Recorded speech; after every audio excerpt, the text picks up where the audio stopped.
Le morning, les GG, tout sur les dessus de l'actu, les grandes gueules. Parler beaucoup, manger l'argent, voyager beaucoup seulement, mais travailler beaucoup, créer des choses, employer des jeunes, non, non, non. Les dirigeants africains, les dirigeants sont comme ça. Les grandes gueules. Bonjour à tous, merci de nous rejoindre dans cette émission Les GG tous les matins. Vous avez accès à cette émission, vous avez rendez-vous avec cette team. 4 possibilités s'offrent à vous, mesdames et messieurs, pour interagir à nos sujets, à nos débats. GG au 93 si vous êtes abonné Orange, le 600 ou le 657 39 13 13. Ça se passe aussi sur www.espacefmguinée.info ou sur hashtag #espacegg. Un peu plus tard, nous prendrons en compte vos réactions dans cette émission. Vous êtes en province, à Cancan, vous nous écoutez sur place, sur 99 en bande FM, à Zérékoré dans toute la région, vous nous écoutez sur 99.7, la même fréquence dans le Kenya et dans le Fouta. Du côté de Farana, c'est Bambou FM, notre média partenaire qui relaie cette émission. À la une, la route vers l'élection présidentielle 2020, prévue en théorie pour le 18 octobre prochain. Loin de s'appréhender comme un long fleuve tranquille en Guinée, l'opposition politique en tête, l'UFDG et l'UFR, rejette cette date et le chronogramme proposé par la CENI sans concertation préalable avec la classe politique et au mépris de la loi, lit-on dans une déclaration rendue publique hier à cet effet, outre le fait de s'ériger contre la suppression d'importants délais légaux dans le cadre de la révision exceptionnelle de la liste électorale annoncée par la CENI. L'opposition exige ni plus ni moins l'annulation du double scrutin du 22 mars par la dissolution de l'Assemblée nationale et la Constitution qui en ont résulté. Elle réclame par ailleurs un dialogue politique sous les auspices, entendez bien, de la communauté internationale et bien d'autres choses. Pourquoi rejette-t-elle la date du 18 octobre pour la tenue de l'élection présidentielle? On pose la question ce matin. Comment obtenir la satisfaction de toutes les conditions posées avant d'aller à cette présidentielle? Une manifestation du FNDC projetée pour le 8 juillet. Pour quel but exactement? Toutes ces questions posées à notre invité exceptionnel en ce jeudi, qui n'est autre que M. Sidia Touré, président de l'UFR, ancien Premier ministre. Et puis, lutte contre la pandémie du Covid-19, alors que s'amorce en Guinée la deuxième phase du plan de riposte économique concocté par le gouvernement. Une jeune entreprise locale propose une nouvelle solution du nom de Smart Désinfectant. En réalité, un tunnel de décontamination et de désinfection doté d'un système hydroalcoolique capable de vaporiser tout type de substances détergentes et désinfectantes. Des entités de l'État comme la BCRG ou la Direction générale des douanes s'en sont déjà dotées, mais la solution tarde à s'étendre à plus grande échelle. En quoi le Smart Désinfectant peut-il contribuer à freiner la propagation de la pandémie du Covid-19 en Guinée? Comment ce dispositif fonctionne-t-il? On va découvrir en compagnie de M. Mohamed Souaré. Il est développeur chez CSFOT, Continental Soft, donc, qui a mis en place ce dispositif Smart Désinfectant. Bien d'autres sujets viennent donc compléter ce menu. Bonjour Mohamed Mara. Bonjour Aboubacar et bonjour à tous. Alphonse Mara, bonjour. Bonjour Aboubacar. Jacques Lewaleno, bonjour. Bonjour Aboubacar, bonjour à tous. Bonjour Antoine. Bonjour Aboubacar. Décidément, la forêt qui prend d'assaut ce studio ce matin. Quand même.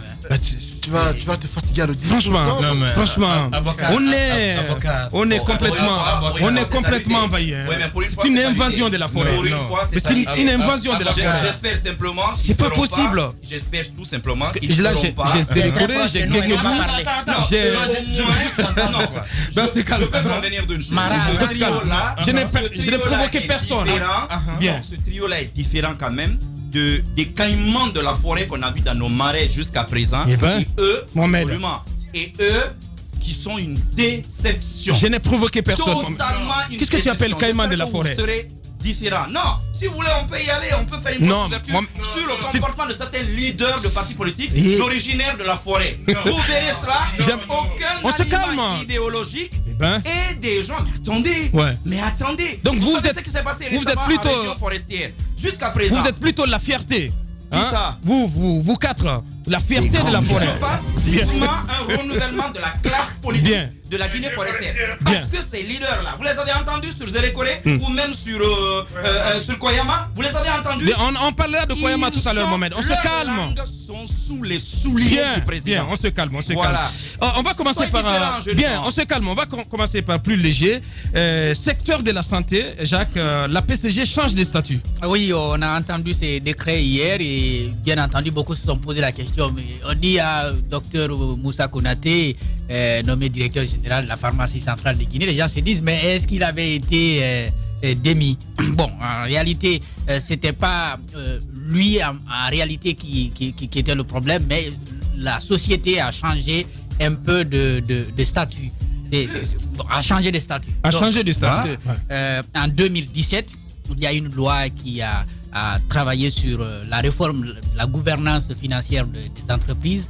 Donc, à l'époque, nous avions, je crois, des EPA et des EPIC, et désormais, la pharmacie centrale, qui était une EPIC, a changé de statut et est devenue SA. Bien. Donc, il y a des sociétés anonymes au sein desquelles l'État est actionnaire avec d'autres.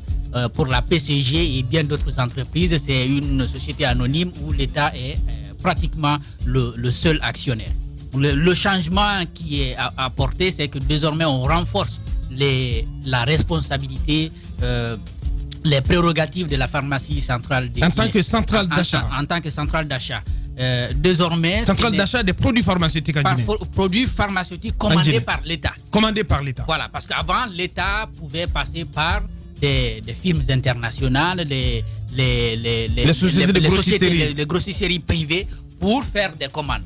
Désormais, c'est la pharmacie centrale qui est habilitée, n'est-ce pas, à passer des commandes. Sans oublier, Jacques, que la plupart des commandes de l'État dans ce secteur en termes de produits pharmaceutiques étaient gérées par le ministère de la Santé, donc le département de tutelle. Par le département de tutelle. Donc, j'ai dit que la pharmacie centrale est renforcée. Il y aura même... Je préfère donc remise dans ses droits. Bon, les grandes gueules. En réalité, non, peut-être attendez quand même. Dans le contexte, comme ça fonctionne partout dans le monde, la pharmacie centrale. Voilà. Si on doit comparer avec les pharmacies centrales, on ramène les choses dans les proportions rationnelles. Oui, c'est ce que j'ai envie de dire. On essaie de se conformer. Bien, Mohamed, on se calme, C'est vrai qu'on essaie de se conformer à ce qui se passe ailleurs. Il est hargneux ce matin. Mais, bien entendu, si on prend le statut, l'ancien statut sous lequel la pharmacie centrale était, il faut bien convenir que le ministère de la Santé devrait avoir cette responsabilité, cette autorité de décider de passer des commandes. Donc, il y a quelque chose qui a été fait. Et donc on met les choses à l'endroit maintenant. Voilà, il est même prévu qu'un conseil d'administration soit mis en place. Bien. Donc la pharmacie centrale suit le processus d'acquisition et comme déjà ça lui est reconnu, c'est elle qui stocke les produits, c'est elle qui assure aussi la distribution. Voilà, donc c'est ce qui a été finalement décidé. C'est pourquoi on a, n'est-ce pas, travaillé non seulement à réformer et à nommer. Il y a une confiance qui est placée à celui qui est là. Donc on le renomme encore à ce poste. Sauf que à la tête d'une entreprise qui a changé un peu qui a changé radicalement de statut. Bien, Alphonse. Moi, ce décret, il est à saluer parce qu'il faut le rappeler.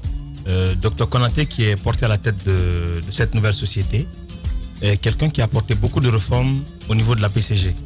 La PCG est passée, bien avant ce décret, est passée d'un simple centre de stockage à un service. Parce qu'avant, ça ressemblait qu'à un magasin. Il est venu, il a un dépôt général. Et il a apporté quelques réformes qui ont donné une certaine image à la pharmacie centrale. Aujourd'hui, si ça passe en société anonyme à la tête, je crois qu'il faut saluer ça. Et de l'autre côté, c'est qu'il faut aussi apprécier, c'est que la PCG vient vraiment dans les normes. Fallait pas, comme on le dit en malinqué, tu donnes la tête mais tu retires la langue. Je crois que cette fois-ci, on lui a donné la tête et la langue. Bien. Et on espère qu'il y aura de réels changements dans la consommation des médicaments en Guinée. Bien. Mohamed Mara, rapidement. Ce que vous dites là, ça me paraît peut-être être le point nodal, la consommation des médicaments en Guinée. Parce que forcément, le passage de la PCG d'un établissement public à une société anonyme, obligatoirement aura beaucoup d'impact. Ça veut dire déjà un conseil d'administration. Et qui vous dit conseil d'administration en Guinée, il faut savoir qu'après la réforme de 2017, vous savez déjà, il y a d'autres entités avant qui avaient aussi changé. C'était le cas par exemple de l'OGPI, de l'EDG également. Soit l'État est actionnaire à 50%, soit il ouvre, quand il s'agit des entreprises publiques bien sûr, soit il ouvre le capital également à hauteur de 50% à d'autres partenaires. Donc pour l'instant, l'État est l'unique partenaire, si vous voulez, actionnaire j'ai envie de dire, de la pharmacie centrale de Guinée. Mais ça veut dire que désormais, l'État pourrait ouvrir les capitaux. Bien. Pourrait ouvrir les capitaux et laisser d'autres entités y entrer. Et c'est une chose. Donc, il y a cette instance décisionnelle qui pourrait se réunir. Généralement, les sociétés anonymes, c'est 1 ou 2 fois maximum l'année.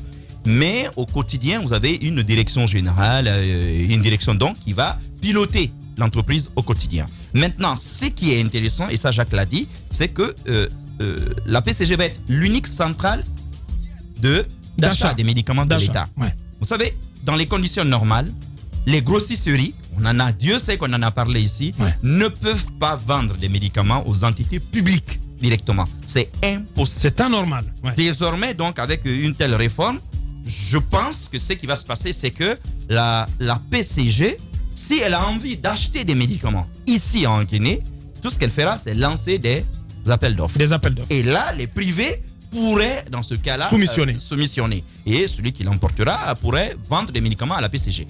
Au moins, on va séparer les activités les rôles séculières du ministère de la Santé de cette histoire d'achat, de stockage et de distribution des médicaments. Oui, mais parce que c'était une affaire de gros sous quand même. C'est pourquoi je vous l'ai dit tout le monde se rue là-dessus. Je vous l'ai dit ici, pendant des années, on était allé jusqu'à près de 200 grossisseries, pour la plupart qui n'existaient pas sur le terrain, des gens qui avaient des agréments. Et généralement, vous aviez des hauts cadres, même du ministère de la Santé, qui étaient derrière la plupart de ces licences, et même des officiers de l'armée.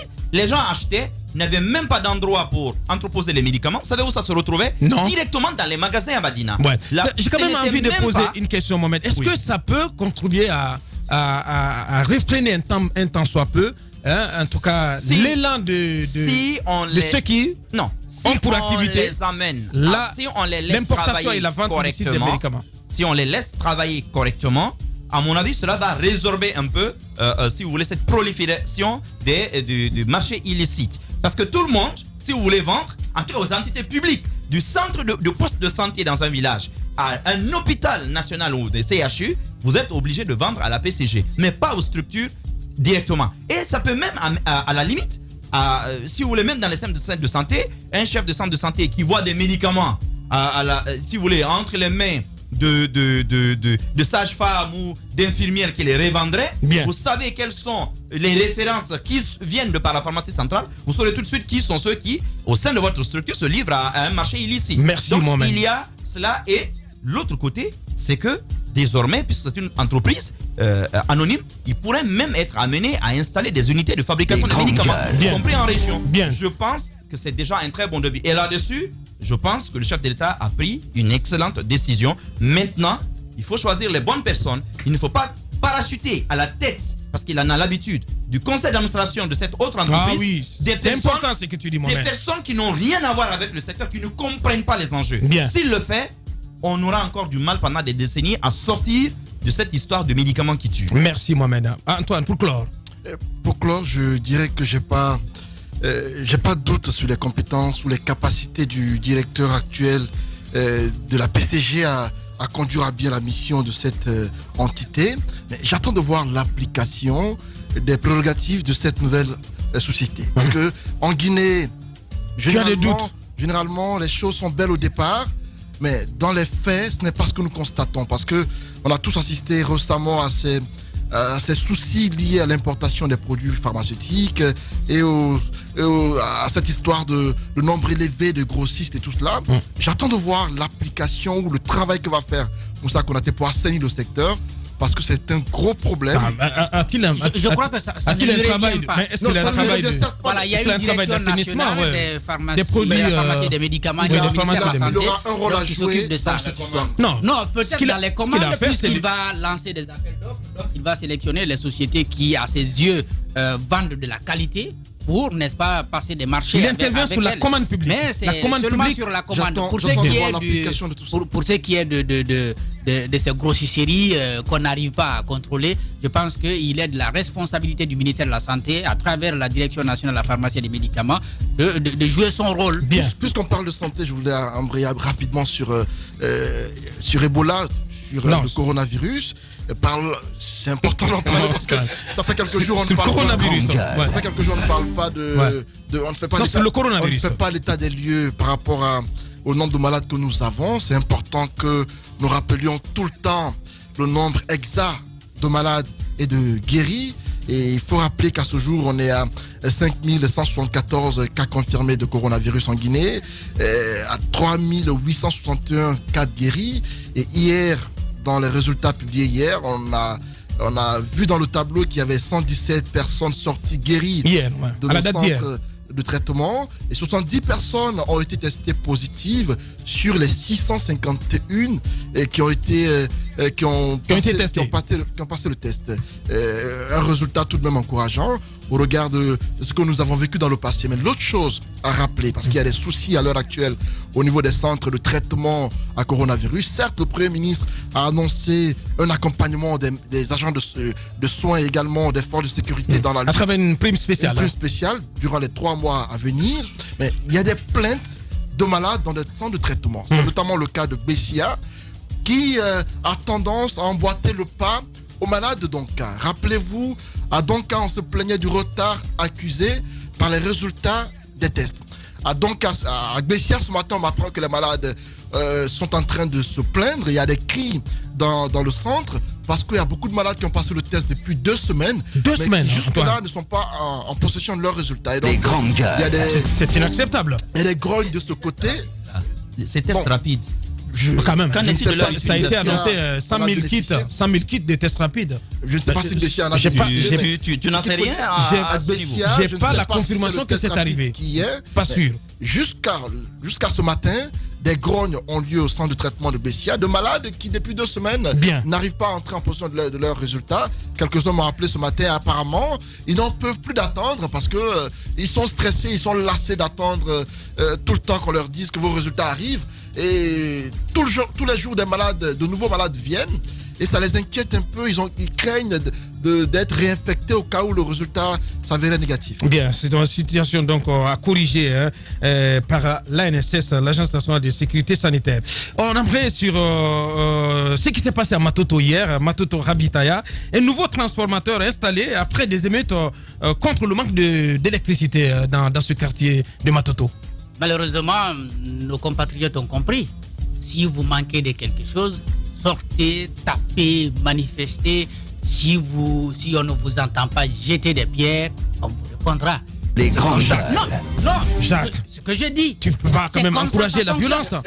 Tu peux pas encourager la violence. Mais non, quand même, les gars.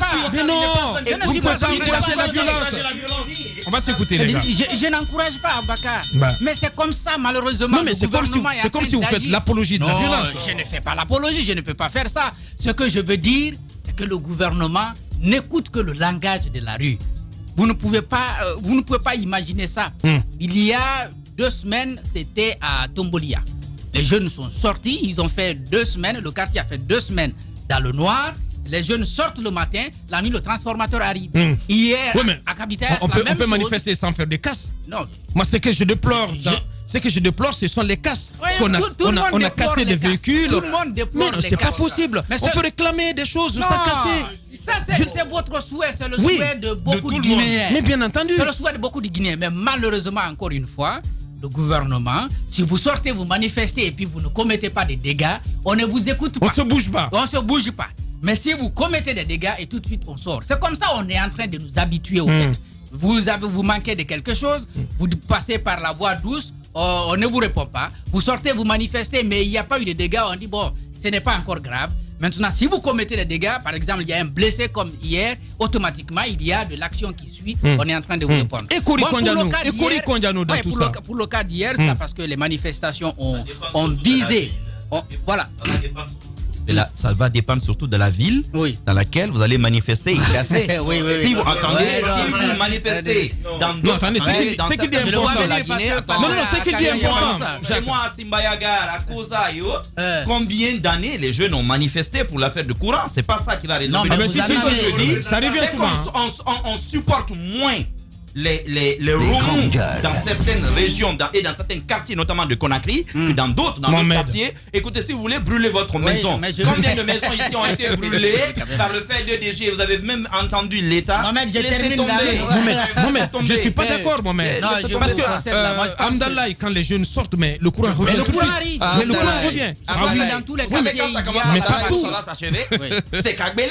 Oui, je suis quand même d'accord. Je vous dis qu'il y a des quartiers qui sont encore plus nantis que d'autres. Ça va venir pour quelques heures, le temps que les gens dorment. Et après, à 0 heure, on coupe. Bien. Oui, je disais. Est-ce qu'il y a eu des interpellations? Parce que il y a eu des interpellations parce que la manifestation a visé directement le haut représentant du chef de l'État. Pour quelle raison? Ce qui arrive, c'est que les jeunes avaient envie qu'il joue un rôle. Parce qu'ils ont passé 2 semaines dans le noir. Ils avaient estimé qu'avec lui, ce serait beaucoup plus facile d'atteindre, n'est-ce pas, les autorités pour avoir, n'est-ce pas, le courant. Ils sont bien d'accord que Kori Kodiano n'est pas EDG, donc c'est pas à lui de fournir de l'électricité. Mais vous voyez, Kabitaya, je ne sais pas si vous y êtes allé une fois, c'est un quartier quand même... peuplé, on m'a dit. Hein. Non, mais très enclavé peuplé. aussi. Enclavé. C'est-à-dire, vous n'avez même pas l'impression que ça fait partie de la capitale. Mais il y a plusieurs quartiers comme ça ici, mais vous ne pouvez pas imaginer que c'est possible à Matoto ici. Donc c'est une zone abandonnée. Difficile d'accès, il n'y a pas de voie. Quand il pleut énormément, il y a même des véhicules. Si vous prenez certains chemins, vous êtes ramassé par l'eau et puis jeté de l'autre côté. J'ai couvert un reportage là-bas une fois où un jeune a trouvé la mort parce qu'il tentait de dépasser, n'est-ce pas, un canal d'évacuation. Donc c'est vraiment un quartier enclavé. Donc, une zone défavorisée. Donc vous avez des citoyens comme ça, mais qui vivent à côté de quelqu'un qui a été président de l'Assemblée nationale pendant 6 ans, qui est devenu haut représentant du chef de l'État et donc qui, pendant cette période de pénurie, a quand même l'électricité chez lui parce qu'il a le groupe électrogène. Il allume son groupe électrogène. Donc il faut bien convenir donc c'est une oasis de richesse dans un grand océan de pauvreté. Dans un environnement de pauvreté.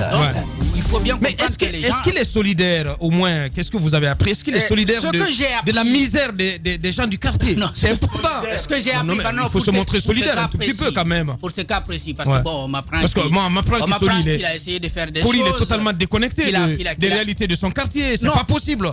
On peut avoir cette lecture.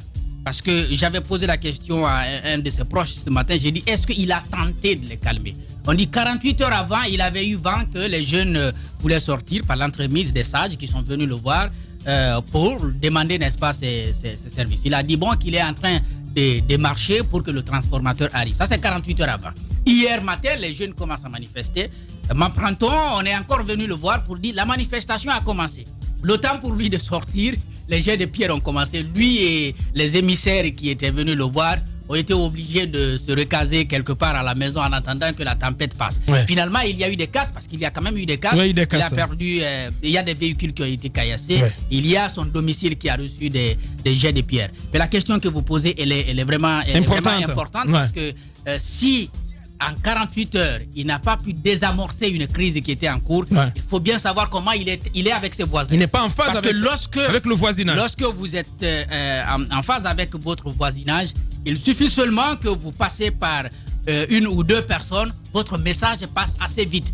Et c'est très compliqué parce que j'apprends, non seulement il y a eu des blessés, mais il y a eu des interpellations. Il y a des jeunes qui sont arrêtés. Pour le bon voisinage, ça, c'est un conseil comme ça que je distille, c'est à prendre ou à ne pas prendre. Mais pour le bon voisinage, il doit éviter que ces jeunes-là aillent en prison. Bien. Le problème, c'est très simple. Quand on est en politique, sa propre famille d'abord, ensuite les voisins. Ensuite le voisinage. Les voisins, ils vous protègent lorsque, bien entendu, tout le monde vous a abandonné. Mais si le voisinage est contre vous, je pense que c'est très compliqué. C'est très grave. Il ne doit jamais accepter que les gens gardent de lui ce Kori Kodiano qui détaché, distant, n'est-ce pas, de ses proches. Cela vaut pour. Cela vaut aussi pour tous les cadres. Et surtout tous les cadres de ce pays-là, partout où ils sont, mais ils sont comme un îlot de pauvreté, de richesse, dans une mare de pauvreté. Il y a quelques-uns quand même qui se montrent solidaires. Qui essayent de sortir pour partager le social avec les proches, pour de temps en temps, lorsqu'il y a des problèmes comme ça, comme manque d'électricité ou d'eau, et qui essayent de créer des conditions pour que le voisinage... Il y en a qui font des forages dans leur quartier. Vous créez autour de vous une ceinture sociale qui vous protège d'une certaine façon, même si vous avez des gens qui sont contre vous. Vous avez le voisinage qui est là, sur qui vous pouvez compter. Merci, mais on vous dit, c'est quand même le voisinage qui est venu qui se lève contre vous. Je pense qu'il doit bien réfléchir avant, n'est-ce pas, de continuer à appeler souvent la police ou la gendarmerie au secours. Ça ne règle pas les problèmes. Merci Jacques. Donc le très haut représentant dans l'embarras hier, dans la merde. Jacques a parlé de cas de blessés, sauf qu'il n'a pas dit de quelle nature. Des blessés par balle. Des blessés par balle, Antoine. Un blessé par balle. Antoine. Et un autre cas. Je le dis, on a les images. J'ai présenté le journal hier. Les images se passaient de commentaires. Un blessé par balle qui a été évacué hier. Comment comprendre que des citoyens désarmés qui viennent réclamer un droit à celui qui a été la deuxième personnalité de ce pays et qu'on leur tire dessus par balle? C'est inadmissible. Je me suis posé des questions hier, je n'arrivais pas à comprendre ce qui a bien pu se passer. Que des policiers venus intervenir dans une situation entre voisins utilisent des armes. Non, dans une manifestation. Non, dans une situation entre voisins. Il réclame quelque chose à l'État. Attendez que je réclame quelque chose à l'État. Entre voisins. Corrie en tant que symbole. Mais attendez quand même, on ne peut pas faire d'amalgame. Entre voisins, je précise. J'insiste. Mais comment entre voisins? Mais Corrie est symbole de l'État, représentant de l'État. Abacar Diallo. Bien. Avant que Corrie ne soit. C'est lui qui gère les questions d'électricité. Attendez que je finisse. On va se pas. Non, ne mettez pas. Attendez, Alphonse. Avant que Corrie ne soit. Mais de l'attention ce matin dans ce studio. Avant qu'il ne soit à ce poste, il a été citoyen simple de ce quartier. Il y a construit depuis des années. Donc, il a connu la misère dans ce quartier avant de devenir ce qu'il est devenu. Et donc, j'estime que les citoyens l'ont connu bien avant qu'il ne soit le Corrie qu'on connaît aujourd'hui. Et pour cela, j'estime qu'il est voisin de ses habitants de ce quartier. Donc, il a le devoir, quand il devient quelqu'un de grand, de faire en sorte que son quartier ne souffre pas. Mais comment comprendre que Corrie, devenu deuxième personnalité du pays durant 6 années, n'ait pas posé d'acte majeur dans son quartier? Et que les citoyens, hier on a écouté les témoignages, les manifestants qui n'ont pas fait de cadeau à Corrie Kondiano, qui disent que depuis qu'il a été nommé à ce poste de président de l'Assemblée nationale, n'a pas posé d'acte concret dans son quartier. Jacques l'a rappelé tantôt par rapport aux accès qui mènent à son domicile. Le goudron qu'il a mis ne s'arrête qu'à son portail. Vous comprenez? Donc il n'a fait que cela pour lui. Rien que pour lui seul. Les autres, pour son confort. Les autres, c'est pas son problème. Donc, lorsque vous vivez de la sorte, vous sortez le matin à 7h, vous ne revenez qu'à 22h ou à 23h, le quartier ne vous connaît même pas, ça devient compliqué. De l'autre côté, on a rappelé le retour rapide du transformateur à cause des manifestations. C'est un signal fort pour beaucoup de quartiers qui comprennent désormais que pour avoir le courant, il faut manifester. Et hier, c'est aux environs de 22h que c'est venu. Et mes sources m'apprennent que l'œuvre n'est pas de Corrie Kondiano. Celui qui a amené le transformateur serait plutôt quelqu'un du quartier, mais qui serait très attaché à EDG. C'est un autre cadre qui a vu ce qui s'est passé hier, qui a pris le soin sur lui d'envoyer un transformateur. C'est un signal assez mauvais pour Corrie et qui, pour moi, ça enfonce davantage son image aux yeux de ses voisins. Bien, Antoine. Et qui, à mon avis, devrait plutôt revoir sa façon de se conduire. Parce qu'hier, il aurait pu désamorcer cette crise. Bien, Antoine. Il aurait pu sortir même sous les cailloux et tenter de calmer les citoyens. Ça l'aurait rendu plus grand. Mais j'estime que c'était pas de la sinécure, Antoine. C'est quelqu'un qui est mal aimé comme ça dans son quartier. Vous sortez sous la pluie de pierres, mais de l'autre côté, c'est tant pis pour vous. De l'autre côté, il faut tout de même condamner l'autre attitude des jeunes qui ont procédé à la violence pour réclamer ce droit-là, parce qu'ils ont tout de même détruit des véhicules, caillassé des véhicules dans l'enceinte de la cour de Corrie, des actes qui pour moi ne sont pas encouragés. Bien. Parce que 10 parmi eux ont été arrêtés, qui seront présentés ce matin à la presse. Et j'apprends que, selon ce que m'apprend la police, leur arrestation ne serait pas liée à l'affaire de courant parce que le mobile pour lequel la manifestation a eu lieu, selon la police, ne serait pas lié au courant électrique, mais ça serait lié à autre chose. À autre chose. À déterminer. Et ce matin, ils seront présentés à la presse et éventuellement transférés de l'autre côté pour être entendus par la justice. Bien. Allez-y, Alphonse. On va aller vite. Le cas Cory doit être un cas d'école. Parce qu'il faut que nos cadres, et surtout ces grands cadres, arrêtent d'être de simples habitants et deviennent des citoyens dans les zones où ils sont. Parce que être habitant, c'est venir dormir et sortir.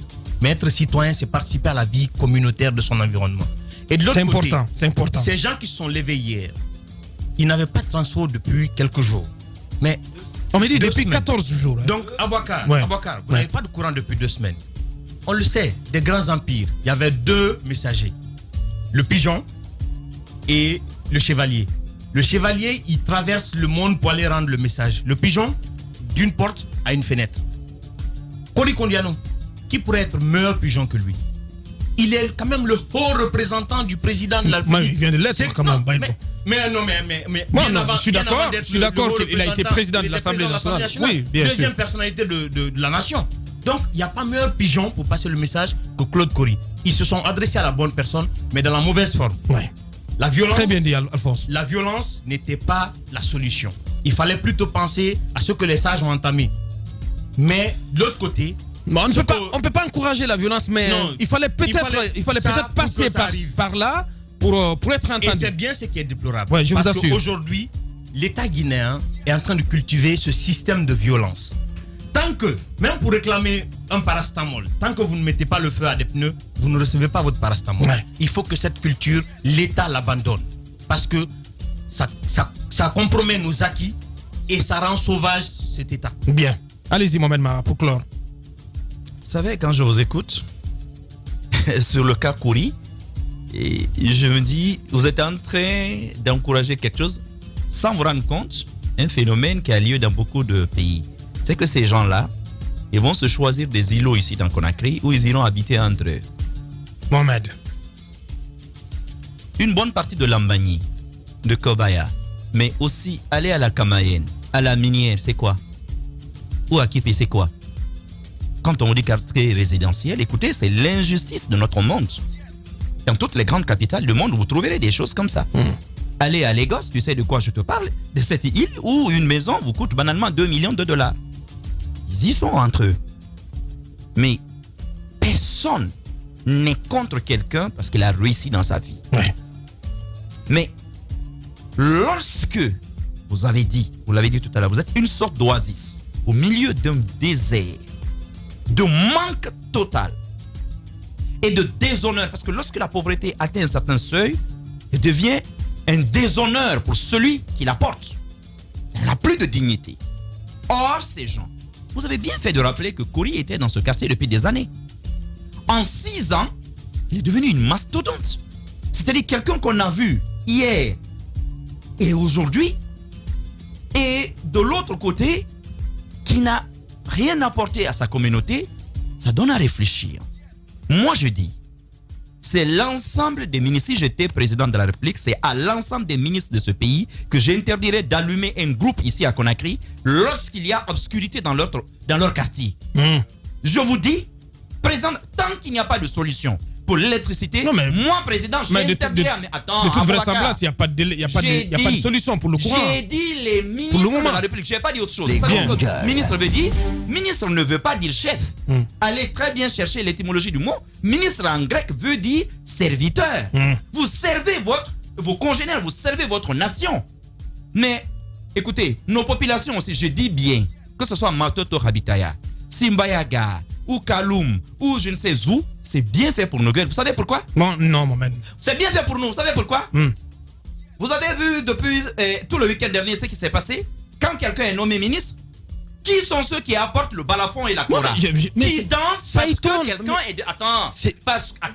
Parce que quelqu'un est devenu ministre. Ouais. C'est nous qui encourageons. Ça doit cesser, par contre. C'est nous qui encourageons ces filous-là à continuer de s'engraisser, à partir de nos maigres évidences et après à se marrer de nous. Bien, je vais terminer là-dessus. Bien, ouais. En 30 secondes, s'il te plaît. Le Guinéen doit accepter un changement de mentalité. Ce qui est arrivé chez Cory n'est que un symbole Et c'est là où moi, l'exemple, en fait, le symbole m'intéresse. Je dis à eux tous, bien. Vous avez dit autrefois, c'était facile de dire Talibi et les sorciers de Goliath. Mais la solution n'est toujours pas là après 3 milliards. Si vous continuez ainsi, je ne suis pas un devin, je ne suis pas un prestidigitateur, je ne suis même pas un prophète. Mais ce qui risque de vous arriver, c'est ça, parce que les gens ne peuvent pas comprendre. Bien. Que pendant plusieurs nuits, pendant la moitié de tout un mois, les nourrissons dans le quartier ne dorment pas. Les moustiques soulèvent les gens la nuit pour les chasser de leur maison. Les eaux de ruissellement viennent inonder leur lit quand ils dorment. Bien. Et que vous avez un groupe de 30 KVA qui va vrombir dans le quartier, qui va déranger tous les ronfleurs du quartier. Et puis le matin, vous sortez du haut de votre taille, vous pavanez devant les gens, vous allez où vous voulez partir. Je dis, Guinéens, nous-mêmes nous sommes complices de ce qui nous arrive, mais je dis, je ne pleure ni Kori, ni un autre gouvernant de ce pays. Je n'encourage pas les gens de le faire, mais je ne pleurerai personne. Mohamed Mara. La suite dans un instant. Chez les GG, nous pensons comme JMJ. Dire la vérité. La vérité, qu'elle plaise ou qu'elle blesse, est une pertinente attitude de sagesse. Le journalisme est la plus grande aventure humaine car il est mission, passion, vision, interrogation, immersion, quête de vérité et conquête d'objectivité. Écoutez les GG tous les matins sur Radio Espace en simultané sur Espace TV, Espace Région Bokeh, Labé, Zérékoré, Kindia sur 99.7, Cancan sur 99. Les grandes gueules sur Espace ou la messe des sans-voix.